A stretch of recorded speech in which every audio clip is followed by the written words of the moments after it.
तो दोस्तों शुरू करते हैं आज की वीडियो। आज की वीडियो में हम जानेंगे कि इंडिविजुअल और एचयूएफ पर क्या टैक्स लायबिलिटी है और वो लोग अपना टैक्स कैसे भरते हैं। तो एक एक करके इन दोनों कॉन्सेप्ट्स को समझेंगे।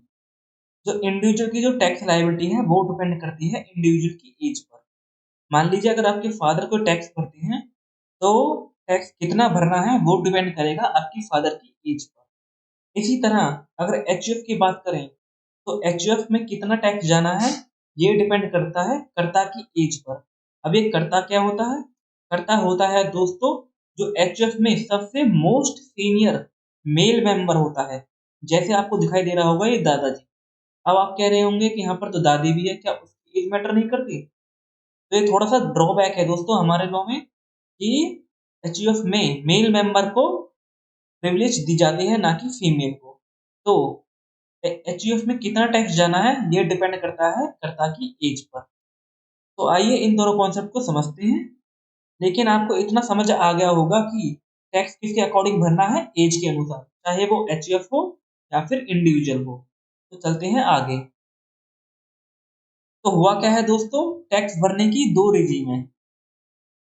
2020 में फाइनेंस मिनिस्टर ने एक न्यू रिजीम भी इंट्रोड्यूस की थी और इससे पहले थी एक ओल्ड रिजीम। तो हम दोनों को समझेंगे क्योंकि इंडिविजुअल के पास चॉइस है कि वो दोनों में से किसी एक को चूज कर सकता है, या तो ओल्ड को या फिर न्यू को।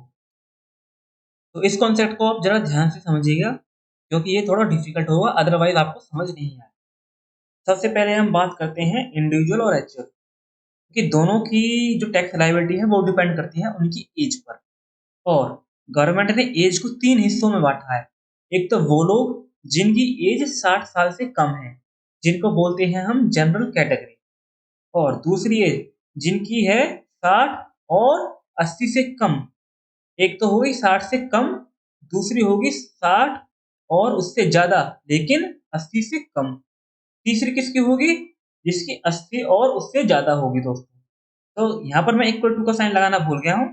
तो आप समझ लेना यहाँ पर 80 और उससे ज़्यादा के लोग आते हैं। तो हमारे पास 3 कैटेगरी है, 60 से कम, दूसरी 60 और 60 से ज़्यादा लेकिन 80 से कम, तीसरी 80 और मोर देन 80। तो हमारे पास 3 कैटेगरी हैं। 60 वाली को बोलते हैं हम जनरल कैटेगरी, बीच वाली को बोलते हैं हम सीनियर सिटीजन्स, और जो 80 और उससे ज़्यादा हैं उनको बोलते हैं हम सुपर सीनियर सिटीजन्स। तो एक-एक करके हम इन सब की टैक्स लायबिलिटी समझेंगे। सबसे हम पहले बात करते हैं जनरल कैटेगरी की। तो यहाँ पर दोस्तों आपकी इनकम शुरू होती है 2.5 लाख से। होता क्या है कि जितना भी आप कमाते हैं, तो गवर्नमेंट ने क्या कर रखा है कि अब जितना भी आप कमाते हैं तो गवर्नमेंट उस पर 2.5 लाख तक कोई टैक्स नहीं लेगी। मान लीजिए आप अगर 10 लाख कमाते हैं तो गवर्नमेंट आपसे 10 लाख में से पहले 2.5 लाख पर कोई टैक्स नहीं लेगी। उसके बाद 2.5 लाख से 5 लाख तक वाली इनकम पर आपसे 5% टैक्स लिया जाएगा। उसके बाद 5 लाख से 10 लाख वाले इनकम पर आपसे 20% टैक्स लिया जाएगा। और अगर आपकी इनकम मान लीजिए अगर 10 लाख से ज़्यादा है तो क्या होगा? 10 लाख से ज़्यादा जितनी भी इनकम होगी उस पर आप पर 30% टैक्स लिया जाएगा। तो यहाँ पर आपको 4 पॉइंट्स हैं। 2.5 लाख तक कोई टैक्स नहीं है, 2.5 लाख से 5 लाख तक 5% है, 5 लाख से 10 लाख तक 20% है, और 10 लाख से जितनी भी ज़्यादा इनकम होगी आपकी सब पर 30% है। इसको पहले एक एग्जांपल के थ्रू समझ लेते हैं। यहाँ पर दोस्तों मिस्टर एक्स है जिसकी एज है 55 ईयर्स। 55 ईयर्स है तो मतलब एज लेस देन 60 ईयर्स है, यानी कि जनरल कैटेगरी। और इनकी इनकम है 17 लाख। ये अपने टैक्स लायबिलिटी जानना चाहते हैं कि इनको कितना टैक्स भरना है। तो शुरू करते हैं। जैसे कि मैंने आपको बताया कि पहले 2.5 लाख पर इनको कोई टैक्स देने की जरूरत नहीं है। तो पहले 2.5 लाख की इनकम पर टैक्स रेट क्या है? नील, जिस पर टैक्स बनता है 0। और 2.5 लाख से 5 लाख तक के इनकम पर कितना टैक्स रेट एप्लीकेबल है? 5%। तो यानी कि 2.5 से 5 लाख की इनकम कितनी हुई? 2.5 लाख, जिस पर रेट एप्लीकेबल है दोस्तों 5%, जिस पर टैक्स बनता है 12,500। इसके बाद 5 से 10 लाख की इनकम पर है 20% का टैक्स। ये देखिए 5 से 5 लाख पर लगा 20% का टैक्स, जिस पर आपका निकल के आया 1 लाख की अमाउंट। और 10 लाख से जितनी भी ऊपर आपकी इनकम होगी उस पर लगेगा दोस्तों आपका 30%। आपकी टोटल इनकम है 17 लाख, यानी कि 10 लाख से ऊपर कितनी है? 7 लाख। तो इस पर आपका लगेगा 30% टैक्स है, जिस पर आपकी अमाउंट निकल के आती है 2,10,000। अब इन तीनों चारों को कंबाइन करके आपकी अमाउंट निकल के आती है 3,22,500। ये भी अभी आपकी पूरी टैक्स लायबिलिटी नहीं है, क्योंकि यहाँ पर अभी प्लस होना है आपका हेल्थ एंड एजुकेशन सेस 4% का। जब आप ये 4% प्लस कर देंगे, तब आपकी टोटल टैक्स लायबिलिटी निकल के आएगी। ये हम हेल्थ एंड एजुकेशन सेस आपको पहले बता चुके हैं और आगे की वीडियो में एंड में बताएंगे। तो ये तो हो गया आपकी जनरल कैटेगरी वाला एग्जाम्पल, जिसमें एज है 55 ईयर्स यानी कि 60 साल से कम। उसके बाद वापस चलते हैं, दूसरी कैटेगरी है सीनियर सिटीजन्स की, जिसमें एज है 60 और more but less than 80 years. इसमें होगा क्या, इसमें वो लोग आते हैं जो थोड़े बुढ़े हो चुके हैं दोस्तों, रिटायर वाले लोग हैं। तो गवर्नमेंट ने क्या किया है, यहाँ पर लोगों को 2.5 लाख तक छूट दे रखी थी, लेकिन इनको छूट दे रखी है 3 लाख तक, कि आपको 3 लाख तक कोई टैक्स देने की जरूरत नहीं है। बुढ़े लोगों को थोड़ी सुविधा कर दी है यहाँ पर। उसके बाद 3 लाख से 5 लाख तक वही 5%। 5 लाख तक तो दोस्तों 5% ही रहेगा, ऊपर वाला जो स्लैब है वो बदलेगा। इसके बाद वही 5 लाख से 10 लाख तक 20%, और 10 से ऊपर जितनी भी इनकम है उस पर लगेगा दोस्तों 30%। ये कौन सी कैटेगरी है, ये है सीनियर सिटीजन। अब इसका एग्जांपल देख लेते हैं। ये देखिए मिस्टर वाई है दोस्तों, जिनकी एज है 70 ईयर्स। 70 साल है तो मतलब ये है सीनियर सिटीजन जिनकी एज है 60 साल से ऊपर लेकिन 80 साल से नीचे, और इनकी इनकम है 17 लाख, और ये भी अपनी टैक्स लायबिलिटी जानना चाहते हैं। तो दोस्तों जो सीनियर सिटीजन है वहां पर 3 लाख तक छूट मिली हुई है सरकार के द्वारा। 3 लाख तक आपको कोई टैक्स नहीं देना है, जिस पर टैक्स आपको आता है 0। उसके बाद 3 लाख से 5 लाख तक कितना टैक्स देना है, 5%। यानी कि 3 लाख से 5 लाख के बीच में आपकी कितनी इनकम पड़ती है, 2 लाख। ये देखिए, और जिस पर आपने 5% टैक्स दिया तो अमाउंट निकल के आती है 10,000। के बाद 5 से 10 लाख तक की इनकम पर आपको देना है 20% टैक्स, जिस पर आती है 1 लाख की, और 10 लाख से ऊपर वाले पर आपको 30% देना है, जिस पर अमाउंट लगा आती है 2,10,000। तो इस तरह से आपकी टैक्स लायबिलिटी बनती है 3,20,000, जिसमें 4% HEC यानी हेल्थ एंड एजुकेशन सेस अभी इसमें जोड़ना है। और तीसरा एग्जांपल है इसके बाद दोस्तों, इसके बाद लास्ट कैटेगरी बच रही है हमारी सुपर सीनियर सिटीजन्स की, जिनकी एज है 80 और उससे ऊपर। अब ये इतने बुढ़े लोग हैं, इनकी एज इतनी ज्यादा हो चुकी है, तो गवर्नमेंट को भी समझ आना चाहिए कि जब बुढ़ापे में हो जाते हैं लोग तो मेडिकल एक्सपेंसेस बहुत ज्यादा होते हैं और खर्चे भी बहुत ज्यादा होते हैं। तो गवर्नमेंट ने क्या किया हुआ है कि 5 लाख तक की इनकम पर कोई टैक्स चार्ज नहीं कर रहे हैं। गवर्नमेंट ने इन बुढ़े लोगों को और ज्यादा प्रिविलेज दी हुई है, 5 लाख तक कोई टैक्स नहीं है। जनरल कैटेगरी वाले 60 साल से जो नीचे हैं उन पर 2.5 लाख तक टैक्स नहीं है। जिनको सीनियर सिटीजन है जो 60 से ऊपर लेकिन 80 से कम, उनके ऊपर 3 लाख तक कोई टैक्स नहीं है। लेकिन जो और ज्यादा बुढ़े हैं, जिनकी एज 80 और उससे ज्यादा है, उन पर 5 लाख तक कोई टैक्स नहीं है। उसके बाद जब 5 लाख तक टैक्स नहीं है, तो 5 से 10 लाख तक कौन सा टैक्स रेट एप्लीकेबल होता है, 20%। ये देखिए सब में वही चल रहा है नीचे नीचे। और 10 लाख तक ऊपर कौन सा टैक्स रेट है, 30%। जो आपको डिफरेंस देखने को मिलेगा ना दोस्तों, वो पहली वाली लाइन में देखने को मिलेगा कि यहाँ पर इतनी छूट दे दी, इसके बाद 3 लाख में इतनी छूट दे दी, उसके बाद 5 लाख में इतनी छूट दे दी, और बाकी वही नॉर्मल चलता हुआ यहाँ पर जाएगा। इसके बाद इसका भी एग्जाम्पल देख लेते हैं। यहाँ पर मिस्टर जी हैं, जिनकी एज है 86 यानी कि 80 से ज्यादा, यानी कि सुपर सीनियर सिटीजन, और 17 लाख की उनकी इनकम है। इनकी भी आपको टैक्स लायबिलिटी निकालनी है। तो वही 5 लाख तक को कोई टैक्स नहीं, तो यहाँ तक 5 लाख पर आपकी टैक्स रेट है 0। इसके बाद 5 से 10 लाख पर आपको कितना टैक्स देना पड़ता है, 20% के हिसाब से, यानी कि 5 लाख पर आपका 20% हुआ 1 लाख, और 10 लाख से ऊपर कितना टैक्स देना पड़ता है दोस्तों, 30% के हिसाब से। तो ये हुआ आपकी 7 लाख पर 30% के हिसाब से 2,10,000, जिससे आपकी टोटल टैक्स हुआ 3,10,000। इसमें भी अगर आप 4% और कैलकुलेट करके ऐड करेंगे हेल्थ एंड एजुकेशन सेस को, ये थोड़ा सा और बढ़ जाएगा, तो तब आपकी टोटल टैक्स लायबिलिटी आएगी। तो आपने 3 एग्जाम्पल देखे, जिसमें हमारी 17 लाख पर टैक्स लायबिलिटी आ रही थी 3,22,500। दूसरे जो 70 साल वाले थे उसमें आ रही थी 3,20,000, और तीसरी में आ रही है 3,10,000। तो जैसे जैसे बुढ़े होते जाएंगे टैक्स की जो लायबिलिटी है वो थोड़ी आपसे कम होती जाएगी। इसके बाद हुआ क्या कि फाइनेंस मिनिस्टर ने दोस्तों 1 फरवरी 2020 को एक और न्यू स्कीम अनाउंस करी, जिसके बारे में मैं आपको वीडियो की शुरुआत में बता रहा था। तो इस न्यू स्कीम में हुआ क्या है कि गवर्नमेंट ने 2.5 लाख के स्लैब्स को डिस्ट्रीब्यूट कर दिया है, ये देखिए। और 5-5% का आपको डिफरेंस देखने को मिलेगा यहाँ पर। मैं इसको अच्छी तरीका से आपको एक्सप्लेन करता हूँ। ये देखिए, मैंने इसका बाइफरकेशन यहाँ पर किया हुआ है। वही तीन एज है, सारी चीज सेम है, बस जो टैक्स स्लैब है उनका बाइफरकेशन हुआ है। 60 साल वाले, 60 से ज्यादा और 80, और 80 और उससे ज्यादा।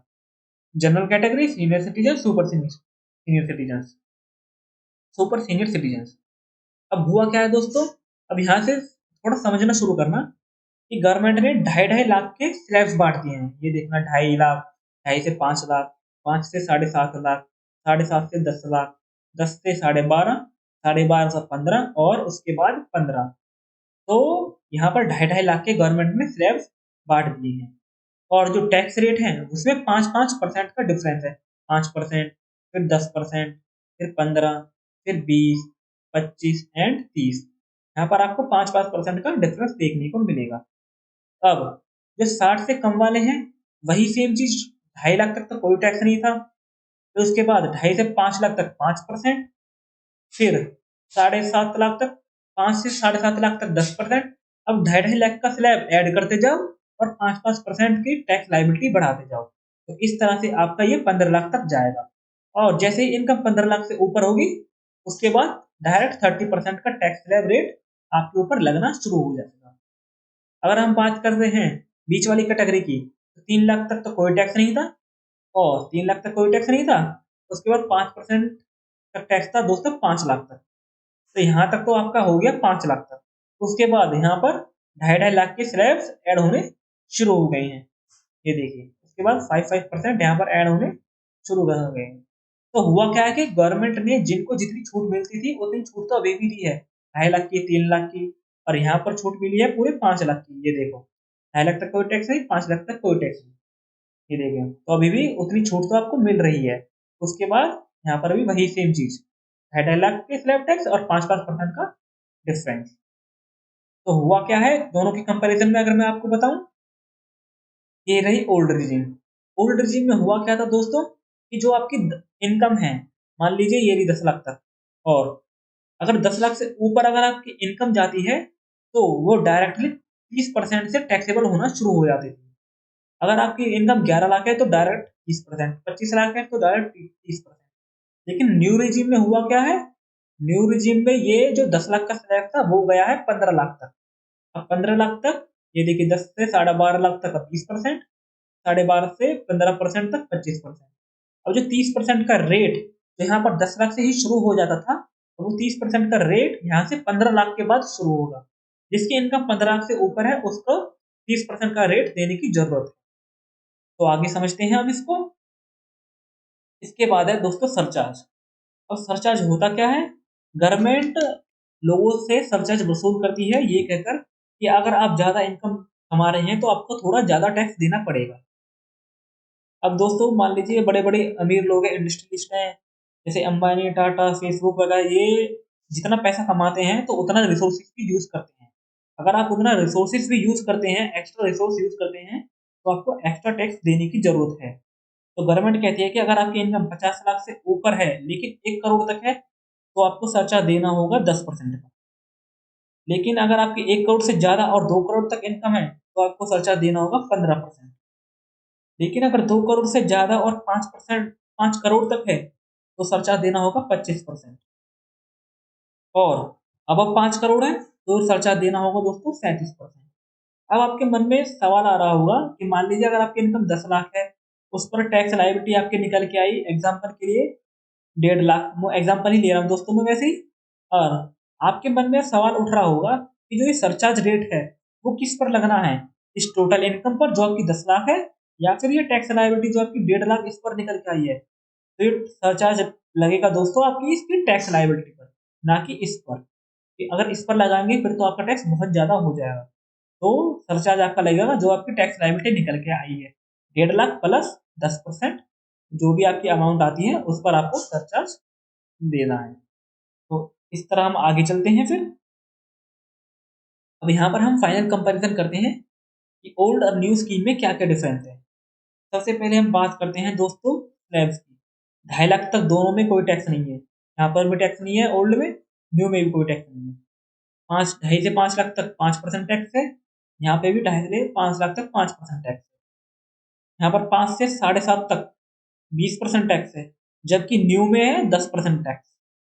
यहाँ पर 7.5 से 10 लाख तक 20% टैक्स है, क्योंकि मैंने बताया था ना कि ओल्ड स्कीम में 5 से 10 लाख तक कितना टैक्स है दोस्तों, 20%। यहाँ पर 5 से 10 लाख तक 20% है, जबकि यहाँ पर न्यू स्कीम में 2 स्लैब बन चुके हैं, 7.5 लाख तक और 7.5 से 10 लाख, और यहाँ पे टैक्स रेट एप्लीकेबल होता है 15%। उसके बाद यहाँ पर अगर ओल्ड स्कीम की बात करें तो 10 लाख के बाद सीधा यहाँ पर 30% का रेट एप्लीकेबल होना शुरू हो जाता है, जबकि न्यू स्कीम में ऐसा नहीं होता। यहाँ पर 12.5 लाख तक आपका टैक्स लगेगा 20%, उसके बाद 15 लाख तक आपका टैक्स लगेगा 25%, और 15 लाख के बाद जो भी इनकम है उस पर आपका टैक्स लगना शुरू होगा 30%। तो आप इन दोनों में कंपैरिजन कर सकते हैं 30-30 में। यहाँ पर 30 10 लाख से ऊपर है, यहाँ पर 30 15 लाख से ऊपर है। और बात करते हैं अब सरचार्ज की, तो दोस्तों सरचार्ज दोनों में ही सेम है, ये देखो सरचार्ज दोनों में ही सेम है। 50 लाख से 1 करोड़ तक 10%, 1 से 2 करोड़ तक 15, 2 से 5 करोड़ तक 25, एंड अगर 5 करोड़ से ऊपर इनकम है तो आपको सरचार्ज देना होगा 37%। ठीक है दोस्तों। अब basic tax rate, surcharge plus education cess 4% का एजुकेशन सेस आपको देना होगा ना, मैंने बताया था पहले वाली वीडियोस में भी और इसमें भी बता रहा हूँ। तो इन तीनों को जोड़कर इसको नंबर 1 ये, number 1 2 and number 1 3 health and education cess, इन तीनों को जोड़कर जो एक्चुअल टैक्स रेट है, इफेक्टिव टैक्स रेट है, वो आप पर कितना लगेगा, वो लगेगा दोस्तों ये। मैं पहले इस स्लाइड को थोड़ा साफ कर देता हूँ। तो ये देखिए मैंने सारे ड्रॉइंग्स मिटा दिए, तो अब इसकी बात करते हैं। तो 2.5 लाख तक जो एप्लीकेबल टैक्स रेट है वो दोनों में ही मिल है, ये देखिए। अब जो डिफरेंस शुरू होगा वो दोस्तों थोड़ा यहाँ से शुरू होगा नीचे। 2.5 लाख से 5 लाख तक यहाँ पे भी दोनों में सेम रेट एप्लीकेबल है, क्योंकि 5% का टैक्स रेट है। यहाँ पे भी 5.2% टैक्स देना, यहाँ पे भी 5.2% टैक्स देना। उसके बाद डिफरेंस आपको यहाँ से देखने को मिलेगा। यहाँ पर जो 5 से 7.5 लाख का टैक्स है उस पर आपको देना है 20.80, जबकि यहाँ पर आप दे रहे हैं न्यू स्कीम में 10% 40। तो दोस्तों हाफ यहाँ पर आप डबल दे रहे हैं, यहाँ पर आप आधा दे रहे हैं। अगर और आगे चले तो यहाँ पर 20.80, यहाँ पर 15.60। आगे 10 लाख से ऊपर 12.5 लाख तक यहाँ पर 31.20, यहाँ पर 20.80, यहाँ पर 31.20, यहाँ पर 26। लेकिन अगर आप यहाँ की बात करें तो यहाँ से आपको दोस्तों टैक्स स्लैब रेट दोनों इक्वल देखने को मिलेंगे, दोनों में इक्वल इक्वल टैक्स। ऐसा क्यों हो रहा, क्योंकि यहाँ पर देखिए यहाँ पर भी 30% का स्लैब है, यहाँ पे भी 30% का स्लैब है, यहाँ पर भी इतना सरचार्ज है, यहाँ पर भी इतना सरचार्ज है, यहाँ पर भी इतना ही हेल्थ एंड एजुकेशन सेस है, यहाँ पर भी इतना ही हेल्थ एंड एजुकेशन सेस है। तो दोनों ही इफेक्टिव टैक्स रेट यहाँ पर सेम आपको देखने को मिलेंगे। हाँ आपके मन में आ रहा होगा कि न्यू स्कीम तो अच्छी है क्योंकि यहाँ पर टैक्स कम देना पड़ता है हमें लोगों को, तो ये स्कीम लेनी चाहिए क्योंकि यहाँ पर टैक्स कम आएगा। ऐसा नहीं है दोस्तों, गवर्नमेंट ने अगर ये स्कीम अनाउंस करी है तो इसके साथ साथ बहुत सारी जो डिडक्शंस हैं, आपको इनकम टैक्स में जो डिडक्शंस मिलती हैं जिन पर आपका टैक्स नहीं लगता है या फिर उससे आपकी टैक्स लायबिलिटी कम हो जाती है, तो वो चीज़ें आपसे छीन लेगी। अगर आप न्यू वाली चीज स्कीम में जाएंगे तो आपको डिडक्शंस एग्जेंशंस आपको वो नहीं मिलेंगी, बहुत सारी चीज़ें आपको डिसअलाउ हो जाएंगी, जबकि ओल्ड स्कीम में वो आपको मिलती हैं। इसीलिए लोग अभी भी ओल्ड स्कीम को ज़्यादा प्रेफर करते हैं जिनकी ज़्यादा इनकम है। इसका अगर मैं एनालिसिस करूँ इन सभी चीज़ों को हटा के, एक बार ड्राइंग्स को हटा देता हूँ जो भी मैंने यहाँ पर ड्रॉ करा है एक बार पहले, ये देखिए। और आप सोच रहे होंगे कि जिसकी इनकम अगर 15 लाख तक है तो उसको तो क्या करना चाहिए, उसको तो ऑप्ट करनी चाहिए न्यू स्कीम, क्योंकि वहां पर तो टैक्स रेट कम है। हो सकता है दोस्तों यहाँ पर टैक्स लायबिलिटी कम हो, ये उनके लिए अच्छा है जिनको लगता है कि हाँ भाई हमारी इनकम इतनी है, फ्यूचर में कभी हमारी इनकम से ज़्यादा जाएगी नहीं, हम जिंदगी भर इतना ही कमाते रहेंगे। लेकिन इससे होगा क्या कि अगर आपने एक बार ये न्यू वाली स्कीम ऑप्ट कर ली तो आप वापस से ओल्ड वाली स्कीम में नहीं जा पाएंगे। अभी होता क्या है कि अगर आप ओल्ड वाली में हैं तो न्यू में जा सकते हैं, लेकिन अगर जैसे ही आप न्यू में गए तो वापस से ओल्ड में नहीं आ सकते हैं। तो यहाँ पर ये डिसएडवांटेज गवर्नमेंट ने दिया है। लेकिन अगर आप ओल्ड में रहते हैं तो आप डिडक्शंस एग्जेम्पशंस वो सारी क्लेम कर सकते हैं जो आप न्यू वाली रिजीम में क्लेम नहीं कर सकते। ये उनके लिए बेनिफिशियल है दोस्तों, छोटे लोग जिनको लगता है कि हाँ भाई हमारे इतनी ही कम, हमारी जो इनकम है वो इतनी ही रहनी है, इससे ज़्यादा कभी बढ़ेगी नहीं। तो ये तो उनके लिए बेनिफिशियल है। लेकिन जो बड़े लोग हैं वो, जिनकी इनकम ज़्यादा है, करोड़ों में कमाते हैं या ठीक ठाक कमाते हैं, तो उनके लिए ये न्यू रिजीम अच्छी नहीं है। उन्हें ये क्या होगा, उन्हें इससे बेनिफिट नहीं होगा। आई होप आपको ये दोस्तों इंडिविजुअल और एचयूएफ की ये वीडियो पसंद आई हो, क्योंकि दोनों की जो टैक्स लायबिलिटी है वो इसी तरह से निकलनी है, दोनों पर यही सारी चीजें एप्लीकेबल है। इंडिविजुअल की जो टैक्स लायबिलिटी है वो डिपेंड करती है उसकी एज पर, जबकि एचयूएफ की जो टैक्स लायबिलिटी है वो डिपेंड करती है कर्ता की एज पर। तो आज आपने सारी चीजें यहाँ पर देख ली हैं, दोनों का कंपैरिजन देख लिया है, दोनों में कितना टैक्स रेट है वो देख लिया है, किसमें कितना बेनिफिट है किसमें कितना नहीं है, वो सारी चीजें आप देख चुके हैं। अगर आपको कोई ये समझ नहीं आई है वीडियो तो एक बार और रिवाइंड करके देख लेना, क्योंकि ये थोड़ा कॉम्प्लेक्स प्रोसीजर है, एक बार में हर किसी को समझ नहीं आएगा, क्योंकि गवर्नमेंट ने ऐसा ही ये फॉर्म बनाया हुआ है। इसके लिए बहुत ज़्यादा दोस्तों आपको मेहनत करनी पड़ती है, लोगों को जब जाकर ये चीज़ें समझ आती हैं। अगर इतना ही आसान होता तो लोग सीए के पास नहीं जाते। आपको पता है जब भी इनकम टैक्स रिटर्न वगैरह की बात आती है तो लोग सीए के पास भागते हैं कि भाई हमारे इनकम टैक्स रिटर्न भर दे, जीएसटी रिटर्न भर दे। तो इसके लिए थोड़ी मेहनत लगती है। ये तो थोड़ा अभी दोस्तों बेसिक ही है जो मैंने आपको बताया। इनकम टैक्स एक्ट और जीएसटी एक्ट बहुत बड़ा है, तो उसमें हमेशा अमेंडमेंट आती रहती हैं, और इतना बड़ा है कि आप पूछिए मत क्या होगा। तो आप थोड़े केयरफुली इन चीज़ों को पढ़ें और अपने आईटीआर वगैरह फाइल करें। तो this is the end of the video. I hope आपको ये वीडियो पसंद आई होगी, और ये पीडीएफ फाइल मैं आपको डिस्क्रिप्शन बॉक्स में दे दूंगा।